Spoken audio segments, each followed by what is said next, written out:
وما أرسلناك إلا رحمة للعالمين আল্লাহ রাব্বুল আলামিন বলেন, হে নবী, আমি আপনাকে পৃথিবীবাসীর জন্য রহমত করে প্রেরণ করেছি। আলামিন এখানে শুধু কোনো এক দেশের জন্য না, পুরো পৃথিবীর মানুষের জন্য আল্লাহ রাব্বুল আলামিন মাছের নবী, গাছের নবী, সব কিছুরই নবী রহমত করে আল্লাহ রাব্বুল আলামিন পাঠিয়েছে। তো আমাদের নবী সর্বশ্রেষ্ঠ নবী, তিনাকে পৃথিবীবাসীর জন্য, কাফেরদের জন্য, মুসলমানদের জন্য, হিন্দুদের জন্য, গাছের জন্য, মাছের জন্য, পশু পাখির জন্য, সকলের জন্য রহমত করে পাঠিয়েছে। আমার বন্ধুগণ, আমার ভাইরা, সেই নবীর আমরা উম্মত, নবীকে সব কিছুই ভালোবাসে, কিন্তু আমরা মুসলমান হয়ে নবীকে ভালোবাসতে পারলাম না। নবীজি সাল্লাল্লাহু আলাইহি ওয়াসাল্লাম হাদিসের মধ্যে বলেন, লা ইউমিনু আহাদুকুম হাত্তা আকুনা হাব্বা ইলাইহি মিন ওয়ালিদিহি ওয়া ওয়ালাদিহি ওয়ান নাসি আজমাইন। আল্লাহ রাব্বুল আলামিনের নবীজি সাল্লাল্লাহু আলাইহি ওয়াসাল্লাম বলেন, ওই ব্যক্তি ততক্ষণ পর্যন্ত পরিপূর্ণ মুমিন হতে পারবে না যতক্ষণ পর্যন্ত না আমি নবীকে তার জান, তার মাল, তার ছেলে, সন্তান, পিতা মাতা সকলের চাইতে বেশি ভালোবাসবে। আমি নবীকে সবচেয়ে বেশি ভালোবাসতে হবে, তাহলে সে পরিপূর্ণ মুসলমান হবে। ওমর রাদিয়াল্লাহু তাআলা আনহু ডাক দিয়ে বলছেন, ইয়া রাসূলুল্লাহ, ইয়া হাবিবাল্লাহ, আমি আমার সমস্ত সম্পদের চাইতে আপনাকে ভালোবাসি, কিন্তু আমি আমার জানের চাইতে আপনাকে বেশি ভালোবাসি না। নবীজি সাল্লাল্লাহু আলাইহি ওয়াসাল্লাম বলেন, ও উমর, তুমি আমাকে তোমার সমস্ত সম্পত্তির চাইতে, সন্তান সম্পত্তির চাইতে বেশি ভালোবাসো, কিন্তু তোমার জানের চাইতে আমাকে ভালোবাসো না। শুনে রাখো, তুমি এখনো পরিপূর্ণ মুমিন হতে পারো না। 2-3 মিনিট পরে উমর রাদিয়াল্লাহু তাআলা এবার ডাকতে বলছেন, ইয়া রাসূলুল্লাহ, ইয়া হাবিবাল্লাহ, আমি কিছুক্ষণ চিন্তা করে দেখলাম, এখন আমি বলতেছি আমার নিজের জানের চাইতে আপনাকে বেশি ভালোবাসি। নবীজি সাল্লাল্লাহু আলাইহি ওয়াসাল্লাম বলেন, ওমর শুনো, এতক্ষণ 2 মিনিট আগে তুমি পরিপূর্ণ মুসলমান ছিলে না, মুমিন ছিলে না, এখন তুমি আমাকে নিজের জানের চাইতে বেশি ভালোবেসেছো, এখন তুমি পরিপূর্ণ মুমিন হয়ে গিয়েছো। তাহলে আমার আপনার নবীকে নিজের জানের চাইতে, মালের চাইতে, সব চাইতে, নিজের সব কিছু চাইতে বেশি ভালোবাসতে হবে। আমার বন্ধুগণ, আমার ভাইরা, নবীজিকে পানি ভালোবাসে, পানি পানি আমরা যে পানি খাই, নবীজি সাল্লাল্লাহু আলাইহি ওয়াসাল্লাম যখন তার মায়ের গর্ভে, মা আমিনার গর্ভে যখন নবীজি সাল্লাল্লাহু আলাইহি ওয়াসাল্লাম নবীজিকে পানি ভালোবাসে, তার মায়ের গর্ভে আমিনা যখন কূপের কাছে যায় পানি তোলার জন্য, কূপের কাছে যখন পানি তোলার জন্য যায়, বালতি দিয়ে পানি তুলবে, রশি দিয়ে পানি তুলবে, তো পানিগুলো কি করতো, নবীজি সাল্লাল্লাহু আলাইহি ওয়াসাল্লামের বরকতের জন্য, নবীজি সাল্লাল্লাহু আলাইহি ওয়াসাল্লাম তার মায়ের পেটে আছে এই জন্য পানিটা নিচ থেকে উপরে উঠে যেত। আমিনা কি করতো, হাত দিয়ে বালতি দিয়ে পানি উঠাতো, তার মাথাটা ভাঁজ করা লাগতো না পানি উঠানোর জন্য। পানি তাকে ভালোবাসতো, নবীজিকে পানি ভালোবাসতো, পানি উঠে চলে আসতো আপনার। আমিনার বান্ধবীরা বলতো, বান্ধবী তুমি পানি যখন আনতে আসো তখন আমাদেরকে বলো, আমরাও যাব, কারণ আমরা পানি যখন আনতে যাই তখন অনেক নিচে থাকে, আমাদের কষ্ট হয়ে যায়। তুমি যখন আমাদের সঙ্গে পানি নিতে আসো তখন পানিটা উপরে থাকে। এর কারণটা কি? এর কারণ হলো আমার পেটে আর কেউ নাই, বিশ্বনবী মুহাম্মদ সাল্লাল্লাহু আলাইহি ওয়াসাল্লাম আছে, এই বরকতে পানি উপরে চলে আসে। জোরে বলেন সুবহানাল্লাহ। তাহলে নবীজিকে পানিও ভালোবাসে, যে নবীর বরকতে পানি উপরে উঠে চলে আসে। আমার বন্ধুগণ, আমার ভাইয়েরা, নবীজি সাল্লাল্লাহু আলাইহি ওয়াসাল্লামের সাহাবীরা হুদায়বিয়ার যুদ্ধ থেকে, নবীজি সাল্লাল্লাহু আলাইহি ওয়াসাল্লাম হুদায়বিয়ার যুদ্ধের দিন যুদ্ধ শেষ হয়ে গেল, সাহাবায়ে কেরাম উপাসিত হয়ে গেছে, অনেক তৃষ্ণা লেগেছে, পানি নাই নবীজির কাছে, কোন সাহাবীর কাছে পানি নাই, শুধু এক মশক পানি আছে ওযু করার জন্য। নবীজি সাল্লাল্লাহু আলাইহি ওয়াসাল্লামকে পানি কি পরিমাণ ভালোবাসতেন, নবীজির মুজিজা দেখেন। নবীজি সাল্লাল্লাহু আলাইহি ওয়াসাল্লাম সাহাবীদেরকে বলল, তোমরা এখানে তাবু স্থাপন করো, এখানে তাবু খাটাও, আমরা এখানে একটু বিশ্রাম নিব। সাহাবায়ে তাবু খাটালেন। পরে সকল সাহাবীরা এসে নবীজিকে বললেন, ইয়া রাসূলুল্লাহ, ইয়া হাবিবাল্লাহ, এখানে আশেপাশে কোনো জায়গায় পানি নাই, আমাদের পানি ফুরিয়ে গেছে, যে পানি নিয়ে এসেছিলাম আমরা সে পানিগুলো ফুরিয়ে গেছে, আমরা কি খাবো এখন? নবীজি সাল্লাল্লাহু আলাইহি ওয়াসাল্লাম এমন সময় তিনার কাছে একটা চামড়ার মশকের পানি ছিল, পানি নিয়ে ওযু করতেছেন। সাহাবীরা এসে বললেন, ইয়া রাসূলুল্লাহ, আপনার কাছে যে অল্প পানি আছে, পানি ছাড়া আর কোনো পানি নেই, আমাদের জন্য পানির ব্যবস্থা করেন। নবীজি সাল্লাল্লাহু আলাইহি ওয়াসাল্লাম তিনার বরকতি হাত দিয়ে ওই মশকের উপরে রাখলেন। রাখার পরে মশকটাকে একটু কাত করলেন। কাত করার সঙ্গে সঙ্গে এখন যেমন ডিপ আছে না নাই, ওই রকম নবীজির আঙ্গুলগুলো দিয়ে, আঙ্গুলের ফাঁক গুলো দিয়ে, নবীজির আঙ্গুলের ফাঁক দিয়ে পানি ঝর্ণার মতো ঝরা শুরু করলো। আমার বন্ধুগণ, আমার ভাইয়েরা, জাবের রাদিয়াল্লাহু আনহু তিনি বর্ণনা করেন, যখন নবীজি হামটা এভাবে ধরলেন, পানি শুরু হলো, একদম পানি স্পিডে বের হতে শুরু করলো। আমরা সেদিন ছিলাম, জাবের রাদিয়াল্লাহু আনহু বললেন, সেদিন সাহাবায়ে کرام ছিল 1 নয় 2 নয় 100 নয় 200 নয়, আমরা 1500 সাহাবী ছিলাম। আমরা ওযু করলাম, গোসল করলাম, উটকে খাওয়ালাম, ঘোড়াকে খাওয়ালাম, সকলে গোসল করে আমরা দেখলাম, আমরা যদি সেদিন 1500 না হয়ে যদি 1 লক্ষ লোক হতাম, তবু আমাদের জন্য পানি যথেষ্ট হয়ে যেত। বলেন সুবহানাল্লাহ। 1 মশক পানি, নবী সাল্লাল্লাহু আলাইহি ওয়াসাল্লামের বরকতে পানি তিনাকে ভালোবাসছেন। পানি ভালোবাসার কারণে 1 লক্ষ মানে কেউ না, 1500 সাহাবী সকলে ওযু করলেন, গোসল করলেন, সকলে খালেন, পানি শেষ হয় না, পানি বন্যার মতো পানি ঝরতেছে। কিন্তু আমার আপনার নবীকে পানি ভালোবাসেন, কিন্তু আমরা ভালোবাসতে পারি না। আমি আপনি যদি ভালো না বাসতে পারি, পরিপূর্ণ মুমিন হতে পারবো না। এই জন্য পরিপূর্ণ মুমিন হতে গেলে আজকে ওয়াজটা শুনে যান, পরিপূর্ণ মুমিন হতে নবীকে ভালোবাসতে হবে। আমার জানের চাইতে, আমার বাড়ির চাইতে, আমার গাড়ির চাইতে, আমার স্ত্রী চাইতে, সকলের চাইতে আমার নবীকে বেশি ভালোবাসতে হবে। শুধু তাই না, নবীজিকে আগুনে ভালোবাসছে। আগুন, পারস্যের ভিতরে একটা আগুন, অগ্নিকুণ্ড, হাজার হাজার হাজার বছর ধরে জ্বলতেছিল। ওই ইহুদি খ্রিস্টানরা চিন্তা করতো, এই আগুনটা কখন আমাদের বাড়িতে এসে পুড়াই দেয়। কেউ নিভাতে পারতো না, এত রাজা বাদশা ছিল, কেউ নিভাইতে পারে না আগুনটা।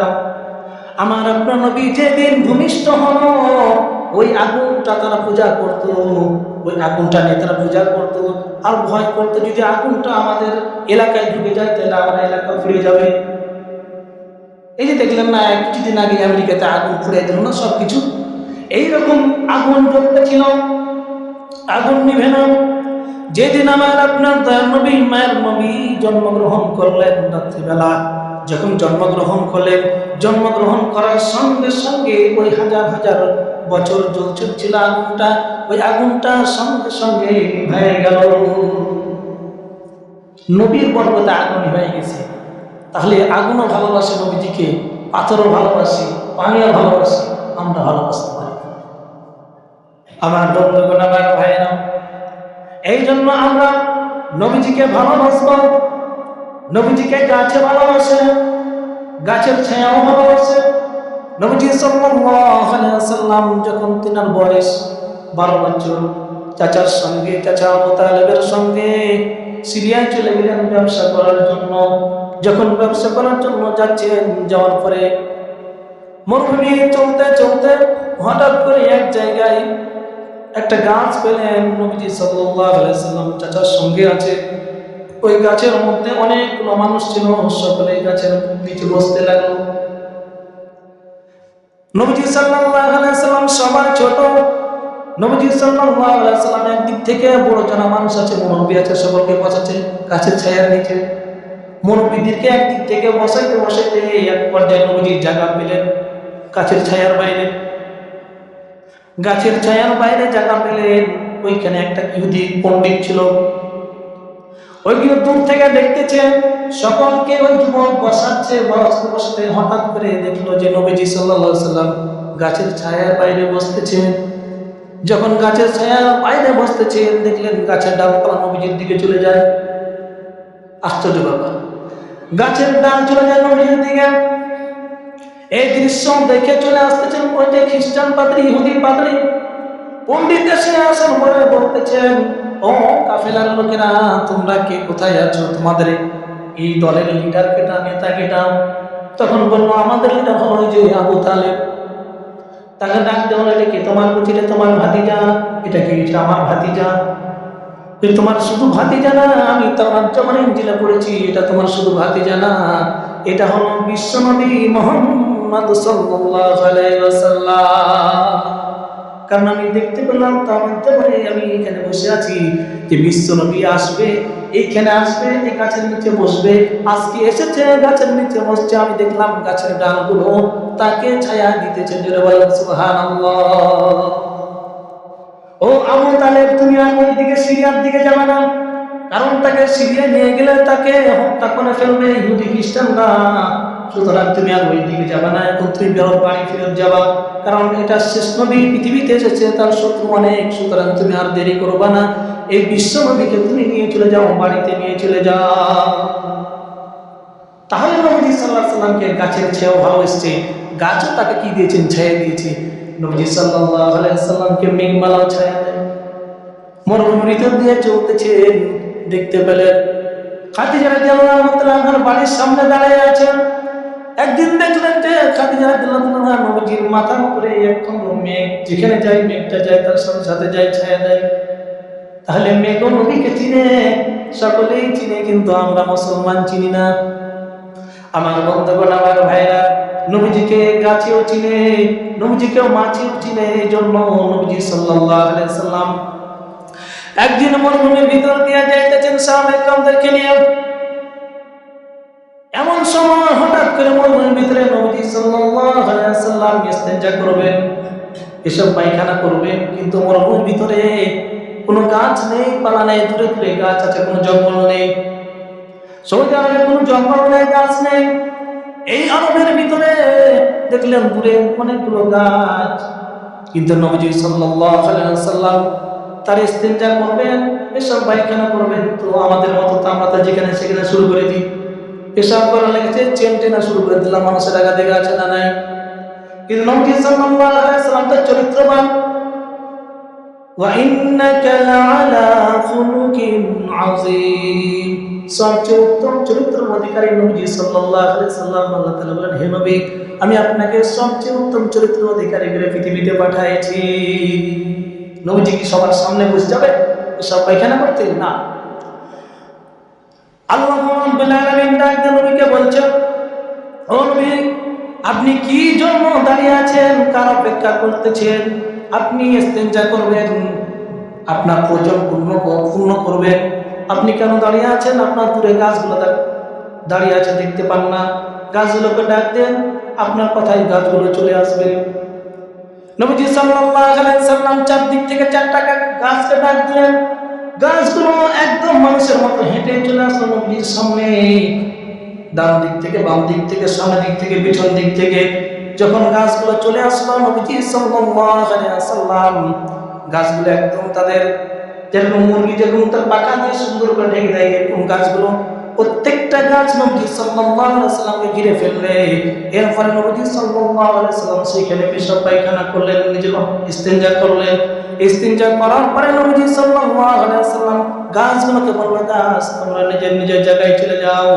গাছগুলো নিজের নিজের জায়গায় চলে গেল। জোরে বলেন সুবহানাল্লাহ। তাহলে গাছ নবীকে ভালোবেসেছে, গাছও নবীকে ভালোবেসেছে। গাছগুলো এসে নবীজির সঙ্গে জড়াই গেছে, গাছও নবীকে ভালোবেসেছে। আমার বন্ধুগণ, আমার ভাইয়েরা, জঙ্গলের পাথর পাথর পাথর নবীকে ভালোবেসেছেন। নবীজি সাল্লাল্লাহু আলাইহি ওয়াসাল্লাম একদিন পাহাড়ের নিচে পাদদেশে শুয়ে আছেন। এমন সময় ওই যে মক্কা কুরাইশ কাফেররা নবীজিকে পাথর মারার জন্য পাহাড়ের উপর থেকে, পাহাড়ের চূড়া থেকে পাথর নিক্ষেপ করে দিয়েছে। পাথরটা আস্তে আস্তে নবীজি ঠান্ডার মধ্যে শুয়ে আছেন। পাথরটা আস্তে আস্তে নবীজির সামনে যখন মাথা বরাবর এসছে, পাথরটা দাঁড়িয়ে গেছে, আর নড়ে না।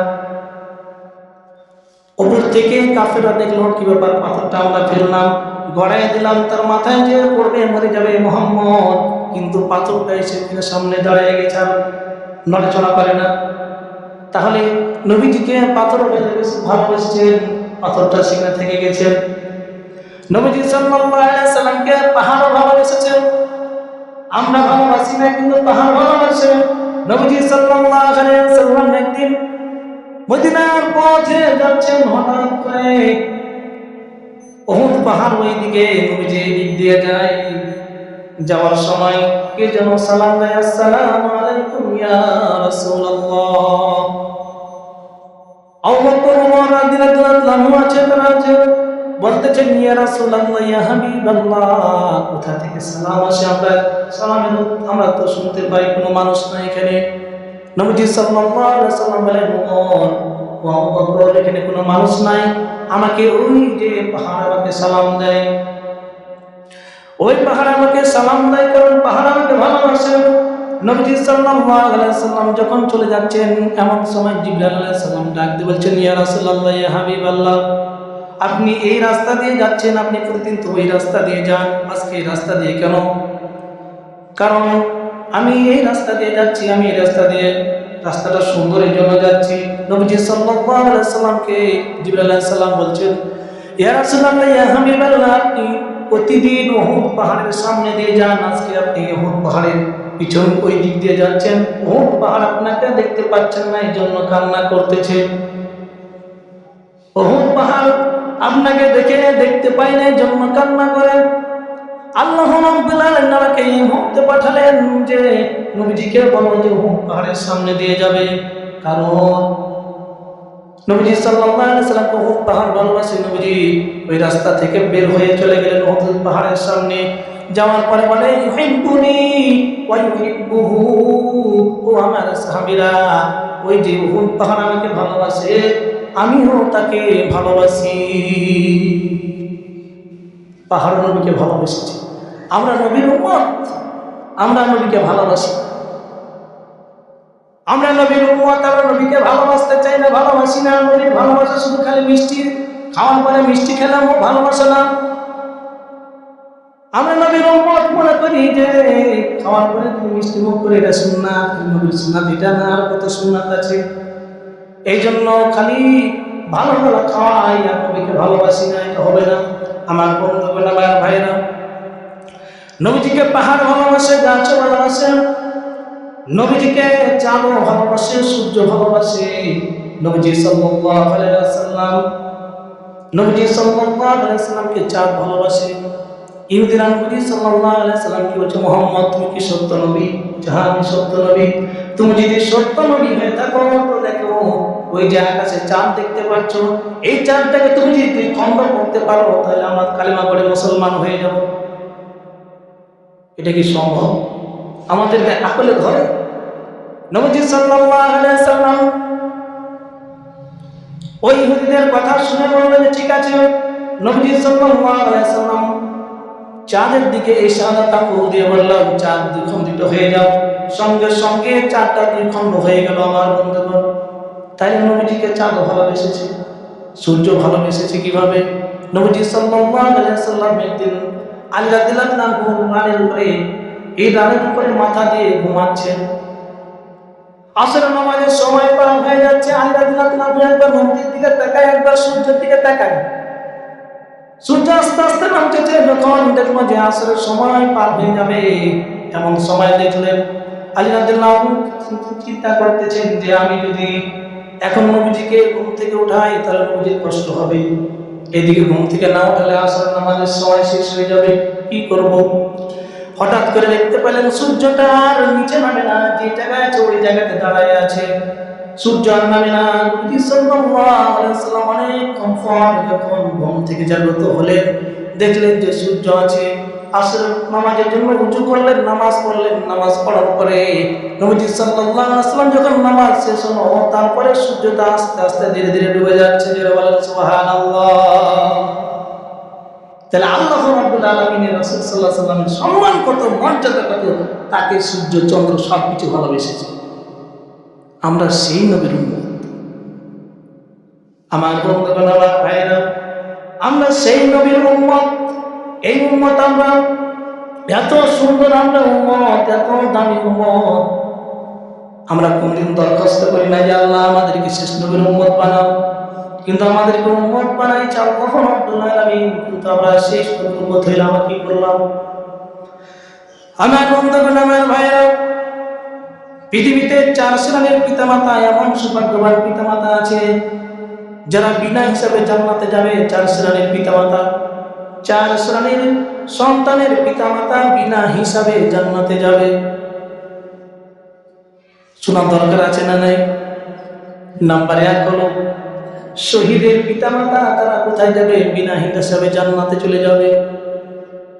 শহীদকে যখন জান্নাতে দেওয়া হবে, তখন শহীদ বলবেন, ও আমার আল্লাহ, পৃথিবীতে তোমার দ্বীনের জন্য, ইসলামের জন্য জান দিয়েছি, আজকে আমি একা জান্নাতে যাব না, আমার পিতামাতাকে আমি নিয়ে জান্নাতে যাব। আল্লাহ রাব্বুল আলামিন ওই শহীদের পিতামাতাকে কোনো হিসাব ছাড়া বিনা হিসাবে জান্নাতে দিয়ে দিবেন। জোরে বলেন সুবহানাল্লাহ। তাহলে শহীদ হলে লাভ কত? বিনা হিসাবে জান্নাত। আমার বন্ধুগণ, আমার ভাইরা, নাম্বার 2 হলো হাফেজ আলেমের পিতামাতা বিনা হিসাবে জান্নাতে যাবে।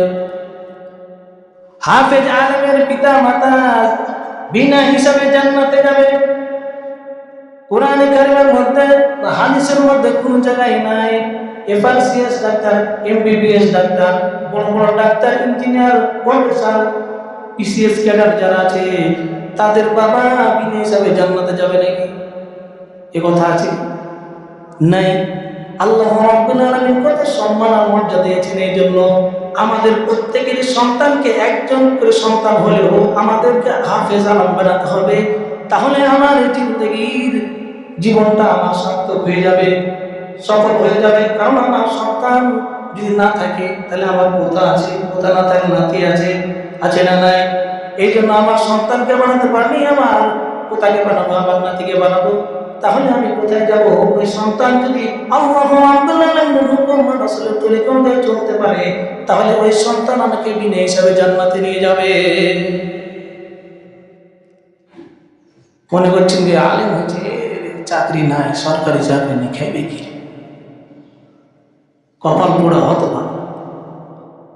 দুনিয়া চলে যাবে, খেলেও যাবে, না খেলেও যাবে। তাহলে 2 নাম্বার হাফেজ আলেমের পিতামাতা, যারা বিনা হিসাবে জান্নাতে। আমার বন্ধুগণ, আমার ভাইয়েরা, 3 নম্বর নাবালেগ সন্তান, যাদের সন্তান নাবালেগ অবস্থায় মারা গিয়েছে। অনেক সময় দেখেন না, ভূমিষ্ঠ হওয়ার পরে 1 দিন 2 দিন, 2 বছর 5 বছর পর হয়, 10 বছর। আমরা সন্তান এখন 12 বছরে বালেগ হয়ে যায়, 10-12 বছরে বালেগ হয়ে যায়। এইরকম সন্তান, নাবালেগ সন্তান যাদের 10 এর নিচে, এইসব সন্তানগুলো যখন মারা যায়, আমরা আফসোস করি আমার সন্তানটা মারা গেল, কিন্তু তার একটা সৌভাগ্যবান পিতা হয়ে গেল, কারণ তার সন্তানটা নাবালেগ অবস্থায় মারা গিয়েছে।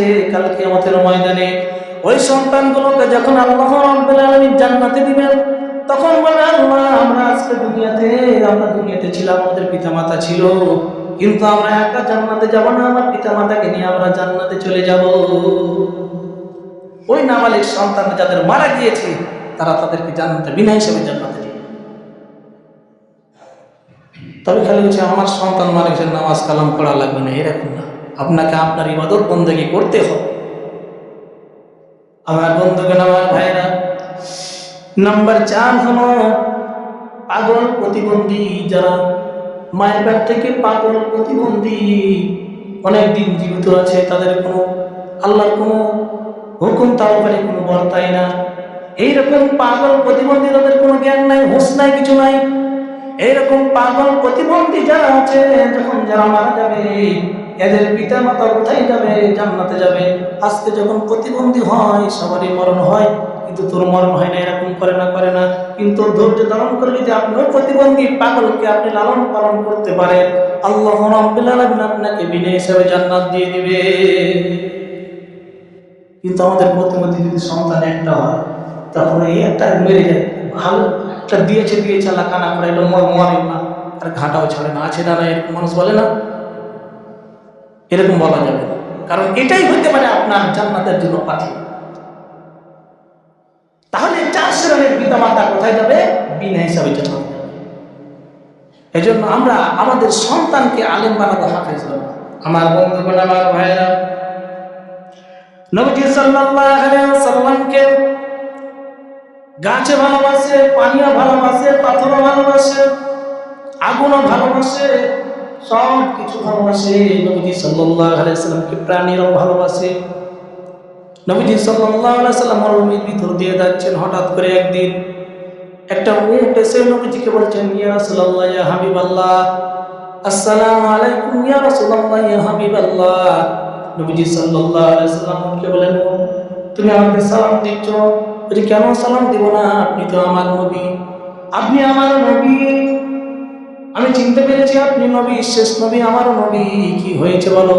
উটটা নবীজি সাল্লাল্লাহু আলাইহি ওয়াসাল্লামের কানের কাছে উটটা নিয়ে এসে বলছেন, ইয়া রাসূলুল্লাহ, ইয়া হাবিবাল্লাহ, আমার মালিক এক ইহুদি, আমাকে প্রতিদিন কাজকর্ম করায় নাই, কিন্তু আমাকে ভালো খাবার দেয় না। এখন আমি বৃদ্ধ হয়ে গেছি, বয়স হয়ে গেছে, এখন তার যতগুলো পরিবারের লোক আছে, বংশধর আছে, সকলকে নিয়ে এসে আমাকে জবাই করে খেয়ে ফেলবে। এখন আপনি আমাকে ওই ইহুদির কাছ থেকে কিনে আপনি আমাকে আজাদ করে দেন। নবীজিকে যখন এই কথা বললেন, নবীজি সাল্লাল্লাহু আলাইহি ওয়াসাল্লাম বলেন, তোমার মালিক কোথায়? আমি বললাম, উট কি কথা বলতে পারে?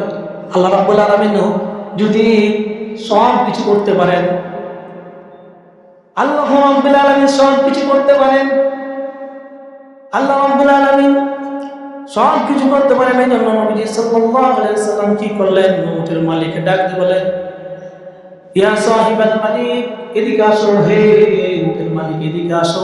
উটের মালিক আসলো। তুমি তোমার উটকে খাবার দাও না, কাজকর্ম বেশি করো। তখন সেই মালিক বলছে, আপনাকে কে বললো আমি কাজ করে খেতে দিই না? বলছে, উট বললো। উট প্রতিদিন কথা বলতে পারে? কথা বলতে পারে না। অবশ্যই কথা বলতে পারে, আমি শেষ নবী। উট কথা বলেছে, আমার সঙ্গে কথা বলেছে। উট বললো যে তুমি নাকি তাকে তার দ্বারা কাজ করো, সমস্ত কাজগুলো করো, কিন্তু তাকে তুমি খাবার দাও না। তুমি এখন তোমার পরিবারের সকলকে জবাই করতে খাওয়াই দিবা, এই কথা বলেছে। ওই ইহুদি বলছেন, আজ পর্যন্ত আমাদের ইহুদি পণ্ডিতরা, খ্রিস্টান পণ্ডিতরা কেউ বলতে পারলো না যে, কাউকে অভিযোগ দিল না, আপনাকে অভিযোগ দিল না। আমি মনে করলাম যে আপনি মনে হয় মিথ্যা নবী, কিন্তু আমার উট যেহেতু আপনার কাছে বলেছে যে আমি তাকে খাবার দেই না, কাজকর্ম করাই, তাহলে আমি এখন সাক্ষ্য দিচ্ছি আসলে আপনি সর্বশ্রেষ্ঠ নবী, আপনি সত্য নবী। জোরে বলেন সুবহানাল্লাহ। উট বলছে যে আমার মালিক আমাকে বেশি কাজ করায়। তো নবী সাল্লাল্লাহু আলাইহি ওয়াসাল্লাম ওই মালিককে বললো, তাহলে তোমার উটটা কি করবা? বলছে, ইয়া রাসূলুল্লাহ, উট আগে পরে থাক, আমি আর দেরি করতে চাই না। আমি মনে করেছিলাম আপনি মিথ্যা নবী, আপনি জাদুকর, আপনি গণক, কিন্তু দেখি আপনি সত্য নবী, সুতরাং আর দেরি করতে চাই না। সঙ্গে সঙ্গে ইহুদি কালেমা পড়ে মুসলমান হয়ে গেল। এখন মুসলমান যখন হয়ে গেল, তখন বলছেন, ইয়া রাসূলুল্লাহ, ইয়া হাবিবাল্লাহ, এই উটটা আপনাকে কিনতে হবে না, আমি মুসলমান হয়ে গেছি, এখন আমি উটটাকে নিজে আজাদ করে দিলাম। তাহলে উট নবীর সঙ্গে কথা বলেছেন, উট নবীকে ভালোবেসেছেন। আমার বন্ধুগণ, আমার ভাইরা, উট নবীকে ভালোবেসেছেন, আমরা ভালোবাসতে পারি না। আমরা মানুষ, এমন মানুষ সর্বশ্রেষ্ঠ জাতি। আল্লাহ রাব্বুল আলামিন বলেন, ক্বাদ কাররামনা বানি আদম ওয়া হামালনাহুম ফিল বাররি ওয়াল বাহরি ওয়া রাযাকনাহুম মিনাত তাইয়্যিবাত ওয়া ফাদ্দালনা আলা কাসীরিম মিম্মান খালাকনা তাফদীলা। আল্লাহ রাব্বুল আলামিন বলেন, ক্বাদ কাররামনা বানি আদম, আমি মানুষকে, বনি আদমের সন্তানকে সবচেয়ে সম্মান এবং মর্যাদাবান সম্মান দিয়েছি। আমাদেরকে সবচেয়ে সম্মানিত মানুষকে আমাদেরকে আল্লাহ রাব্বুল আলামিন সৃষ্টি করেছেন। এত সম্মান দেওয়ার পরে আমরা অসম্মানের পাত্র হয়ে যাই। আমরা শেষ নবীর উম্মত, আমাদের নবী এমনই নবী, পৃথিবীর সমস্ত মানুষের নবী। এই নবীর জন্য বলেছেন, মা আরসালনাকা ইল্লা রাহমাতাল লিল আলামিন, जहां तक है रबूबियत खुदा की, जहाँ तक है रबूबियत खुदा की वहाँ तक है नबूवत मुस्तफा की। যতদূর পর্যন্ত আল্লাহ তাআলার আল্লাহ আমাদের রব, এই পৃথিবীর মালিক আল্লাহ রাব্বুল আলামিন, যতদূর পর্যন্ত যত বড় পৃথিবী, এই পৃথিবীর নবুয়ত নবী হচ্ছেন এই সর্বশ্রেষ্ঠ নবী আমাদের নবী সাল্লাল্লাহু আলাইহি ওয়াসাল্লাম। তাহলে আমরা সর্বশ্রেষ্ঠ নবীর উম্মত, এত সুন্দর উম্মত আমরা আমার বন্ধুগণ। এই জন্য নবীকে গাছে ভালোবেসেছেন, মাছে ভালোবেসেছেন, উঠে ভালোবেসেছেন। নবীজি সাল্লাল্লাহু আলাইহি ওয়াসাল্লামকে সকলে ভালোবেসেছেন, কিন্তু আমরা সর্বশ্রেষ্ঠ নবীর উম্মত আল্লাহর ইবাদত করতে পারি না। ওয়া'বুদুল্লাহা ওয়া লা তুশরিকু বিহি শাইআ। আল্লাহ রাব্বুল আলামিন বলেন তোমরা আমার ইবাদত করো। আমরা কে বলছে তোমরা আমার ইবাদত করো? কার ইবাদত করব? এই পৃথিবীর মালিককে বলেন তো, কথা বলেন, এই পৃথিবীর মালিককে। আমরা ইবাদত করব কার? আল্লাহ। আমরা এই পৃথিবীর মালিক হলো আল্লাহ রাব্বুল আলামিন, ইবাদত করব আল্লাহর, কোন মানুষের ইবাদত না। আল্লাহ তাআলা বলেন ইয়া আইয়ুহাল্লাযীনা আমানু দুখুলু ফিস-সিলমি কাফা ওয়া লা তাত্তাবিউ খুতুওয়াতিশ শাইতান ইন্নাহু লাকুম আদুউম মুবিন। আল্লাহ রাব্বুল আলামিন বলেন হে বান্দাগণ তোমরা পরিপূর্ণ ইসলামের মধ্যে প্রবেশ করো, ওয়ালা তাত্তাবিউ খুতুওয়াতিশ শাইতান, আর শয়তানের পথ তোমরা অবলম্বন করিও না। যারা মসজিদে আসে,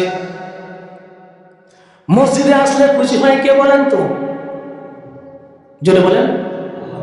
মসজিদে আসলে খুশি হয় আল্লাহ। মসজিদে না আসলে খুশি হয় কে? আমি খালি বলছি ফতোয়া আপনারা দিবেন, আমি আপনাদেরকে ধরাই দেব, ফতোয়া আপনি দিবেন। মসজিদে খুশি হয় আল্লাহ, মসজিদে না আসলে খুশি হয় শয়তান। মসজিদে আসলে খুশি হয় আল্লাহ, মসজিদে না আসলে খুশি হয় শয়তান। আমরা কাকে খুশি করতে চাই বলেন তো? আল্লাহকে খুশি করতে চাই। আমি সারা জীবন নামাজ আদায় করি না, আমি কাকে খুশি করি? শয়তানকে খুশি করি, আল্লাহকে বেজার করি। সপ্তাহে 7 দিনের নামাজ, সপ্তাহে 5-7 35 বার মসজিদে, যারা 5 ওয়াক্ত নামাজ পড়েন তারা 35 বার কোথায় আসেন? মসজিদে আসেন। যারা 35 বার মসজিদে আসে, 5-7 35 বার মসজিদে আছে, তারা তাদের উপরে আল্লাহ সন্তুষ্ট থাকে। যারা 5-7 35 বার মসজিদে আসে না, তাদের উপরে আল্লাহ নারাজ থাকেন। তারা এসে 35 বার এসে আল্লাহর ইবাদত করে, গোলামি করে, দাসত্ব করে, আল্লাহকে খুশি করে। আর যারা মসজিদে আসে না, 35 বার আসে না, সপ্তাহে মাত্র একদিন 34 বার একদিন আসে, 34 বার আসে না, এই সমস্ত ব্যক্তিরা আল্লাহর গোলামি করে না, শয়তানের গোলামি করে। যারা শয়তানের গোলাম তাদের জাহান্নাম ছাড়া কিছু নাই, যারা আল্লাহর গোলাম তারা জান্নাত যাবে। আমার বন্ধুগণ, আমার ভাইয়েরা, এই জন্য নামাজ আমাদের পড়তে হবে। যুবক ভাইয়েরা, সকলকে নামাজ আমাদের পড়তে হবে। আল্লাহকে সন্তুষ্টি করতে চাইলে নামাজ আমাদের আদায় করতে হবে, আল্লাহর ইবাদত করতে হবে, আল্লাহর দাসত্ব করতে হবে, আল্লাহর গোলামি করতে হবে। কোন মানুষের পিছনে আর ছুটে লাভ নাই। আজকে সামনে যে ভোট আসতেছে, মন খারাপ করেন না। এই যে সামনে ভোট আসতেছে, আমরা নেতার পিছনে দৌড়াচ্ছি। আল্লাহ রাব্বুল আলামিন সূরা আয়াতটা নিয়ে যান, সূরা বনী ইসরাঈলের ৭১ নম্বর আয়াতে আল্লাহ রাব্বুল আলামিন বলেন ইয়াউমা নাদউ কুল্লু উনাসিম বিইমামিহিম। আল্লাহ রাব্বুল আলামিন ভাঙিয়ে দিচ্ছি, ইয়াউমা মানে কাল কিয়ামতের ময়দানে, নাদউ ডাকা হবে, নাদউ তাদেরকে ডাকা হবে, কুল্লু উনাসিম প্রত্যেক মানুষকে, বিইমামিহিম তাদের ইমাম সহ। ইমাম মানে কি বলেন তো? ইমাম মানে কি? নেতা। প্রত্যেকটা তাফসীর গুলো দেখেন, তাফসীর ইবনে কাসির, তাফসীরে জালালাইন, তাফসীরে কুরতুবী, যতগুলো তাফসীর আছে, তাফসীরে কামিল, প্রত্যেকটা তাফসীর গুলো দেখেন বিইমামিহিম তাদের নেতা সহ কর্মীদেরকে ডাকা হবে। আমার নেতাও নামাজ পড়েনি, আমিও নামাজ পড়িনি, আমার নেতাও জাহান্নামে, আমিও জাহান্নামে। তাহলে কাল কিয়ামতের ময়দানে প্রত্যেকটা মানুষকে, আমাকে, আপনাকে, আমার নেতাকে, আপনার নেতাকে, সকলকে ডাকা হবে। তাদের কর্মী সহ নেতা সহ, নেতা তুমি নামাজ পড়নি, তোমার কর্মীও নামাজ পড়েনি, আজকে তুমিও জাহান্নামী, সেও জাহান্নামী। এই জন্য আমার বন্ধুগণ, আমার ভাইয়েরা, সব কিছু বাদ দিয়ে এই যে 2026 সাল, 2026 সাল বলে গেছে, 25 সাল চলে গেছে আমার জীবন থেকে। 2025 সালে 1 বছর চলে গিয়েছে। আমার বয়স এখন, যারা এখানে আছে অনেকেরই বয়স 40, 50, 60 আছে না নাই? যারা 60 বছর, 30 বছর থেকে যারা 30 বছরের ভিতরে মনে করেন যে 50 বছরে আপনি নামাজ পড়েন, কয়দিন থেকে নামাজ ধরেছেন? 10 বছর থেকে নামাজ ধরেছেন, 50 বছর আপনি নামাজ পড়েন নাই, তাহলে ওই 50 বছরের জিন্দগিটা আপনার বেকার চলে গেছে, কোনো কাজে আসে নাই। আপনার দুনিয়ার জন্য কাজে আসছে, কিন্তু আপনার পরকালের জন্য কাজে আসে নাই। এই জন্য কোনো নেতার পেছনে না ছুটে, এক নেতা আছে মুহাম্মদ সাল্লাল্লাহু আলাইহি সাল্লাম, তার দরবারে আসো। তার মুহাম্মদ সাল্লাল্লাহু আলাইহি সাল্লামের, এই যে মুহাম্মদ সাল্লাল্লাহু আলাইহি সাল্লাম আমাদের সর্বশ্রেষ্ঠ নেতা, তিনাকে নেতা মানব, আল্লাহ রাব্বুল আলামিনকে আমার রব বলে স্বীকার করে আল্লাহ রাব্বুল আলামিনের ইবাদত করব, আমি জান্নাত চলে যাব। এই জন্য আজকে প্রতিজ্ঞা করে যান, মসজিদ থেকে প্রতিজ্ঞা করে যান, আজকে 2026 সালে 2 তারিখ, এই 2 তারিখ থেকে তওবা করেন, জিন্দগিতে যা করেছে আর করবো না। এই জিন্দগিতে এখন থেকে 5 ওয়াক্ত নামাজ পড়বো, আল্লাহর গোলামি করবো, শয়তানের গোলামি করবো না। আপনারা যারা নামাজ পড়তে আসেন না, আমার কাছে রাগ করেন না, যা করেন কোরআনের হক কথা বলবো, আপনি রাগ করেন না, যা করেন। আপনি নামাজ পড়েন না, আপনি আল্লাহর গোলাম না, আপনি শয়তানের গোলাম। যারা নামাজ পড়ে 5 ওয়াক্ত, এরা আল্লাহর গোলাম, আর যারা নামাজ পড়ে এরা শয়তানের গোলাম। এই জন্য যারা শয়তানের গোলাম হবে তারা যাবে জাহান্নাম, আর যারা আল্লাহর গোলাম হবে তারা যাবে জান্নাতে। আমার বন্ধুগণ, আমার ভাইয়েরা, এই জন্য গোলামি করবো আল্লাহ রাব্বুল আলামিনের। আমরা শেষ নবীর উম্মত, নবীকে গাছও ভালোবেসছে, মাছও ভালোবেসছে, পাখিও ভালোবেসছে, পশুও ভালোবেসছে, হরিণ নবীকে ভালোবেসেছে। নবীজি সাল্লাল্লাহু আলাইহি সাল্লাম একদিন যাচ্ছেন রাস্তা দিয়ে, একটা হরিণ দেখলেন যে একটা বাড়ির ভিতরে বাঁধা আছে। নবীজি সাল্লাল্লাহু আলাইহি সাল্লাম হরিণটাকে দেখে মায়া লাগলো। হরিণটা বলছেন, ইয়া রাসূলুল্লাহ, ইয়া হাবিবাল্লাহ, আমাকে একজন শিকারী শিকার করে নিয়ে এসেছে, কিন্তু আমার ছোট ছোট বাচ্চা আছে, আমার ছোট ছোট বাচ্চা আছে। নবীজি সাল্লাল্লাহু আলাইহি সাল্লাম, দয়া হলো, মায়ের নবী, দয়ার নবী, আমাদের দয়া মায়া নাই, কিন্তু নবীর দয়া আছে। নবীজি সাল্লাল্লাহু আলাইহি সাল্লাম হরিণটাকে ছেড়ে দিলেন। ওই যে শিকার করে যে হরিণটা নিয়ে এসেছে, লোকটা এসে বলছেন, ইয়া মুহাম্মদ, কি করলা তুমি? আমার হরিণ ছেড়ে দিলে কেন? হরিণ ছেড়ে দিলে কেন? নবীজি সাল্লাল্লাহু আলাইহি ওয়াসাল্লাম বলেন, তাকে আমি ছাড়ি নাই, তাকে আমি কিছুক্ষণের জন্য ছুটি দিয়েছি, সে আবার চলে আসবে। ওই ইহুদি তখন বলছে, মুহাম্মদ, তুমি কি পাগল হয়ে গেছো? তুমি কি পাগল যে হরিণ কোনদিন আর জঙ্গলে হরিণ কোনদিন আর ফিরে আসে নাকি? ফিরে আসবে না? বলছে, না, ফিরে আসবে। হরিণ চলে গেল, যাওয়ার পরে জঙ্গলে যাওয়ার পরে তার বাচ্চাদেরকে দুধ পান করাচ্ছে, আর বলছে, আমার সন্তানরা তোমরা শুনো, তোমরা তাড়াতাড়ি দুধ পান করে নাও, কারণ আমার দয়ার নবী, মায়ের নবী, সর্বশ্রেষ্ঠ নবী মুহাম্মদ সাল্লাল্লাহু আলাইহি সাল্লাম আমার জন্য জামিনদার হয়ে বসে আছেন সেইখানে। সুতরাং আমি যতক্ষণ পর্যন্ত না যাব, সেখান থেকে সে যেতে পারবে না। এই জন্য তোমরা তাড়াতাড়ি দুধ পান করে নাও, আমার কথা মনে করো না, আমি আসতেও পারি, নাও পারি। সুতরাং তোমরা আজকে দুধ পান করলে শেষবারের মতো। আমার বন্ধুগণ, আমার ভাইয়েরা, হাদিসের মধ্যে আছে, নবীজি সাল্লাল্লাহু আলাইহি সাল্লাম দাঁড়িয়ে থাকলেন। সন্ধ্যা যখন গড়িয়ে আসতেছে, দেখলেন যে হরিণটা চলে আসতেছে। ওই ইহুদি সমস্ত মানুষদেরকে, গ্রামের মানুষদেরকে জমা করেছে, দেখো পাগল বলে কি, হরিণ নাকি আবার ফিরে আসবে জঙ্গল থেকে।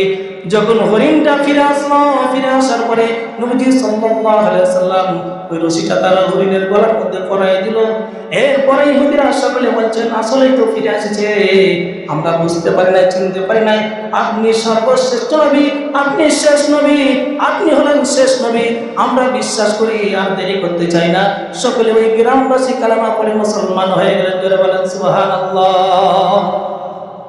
তাহলে নবীকে হরিণ চিনেছে, গাছে চিনেছে, মাঠে চিনেছে, আমরা সর্বশ্রেষ্ঠ নবী আমরা চিনতে পারলাম না।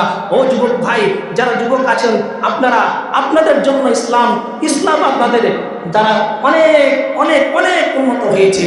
আজকে যারা যুবক, আজকে তৃতীয়বার যে আমাদের দেশ স্বাধীন হয়েছে, যুবকদের মাধ্যমে স্বাধীন হয়েছে। যুবক, তোমরা সবই করতে পারো।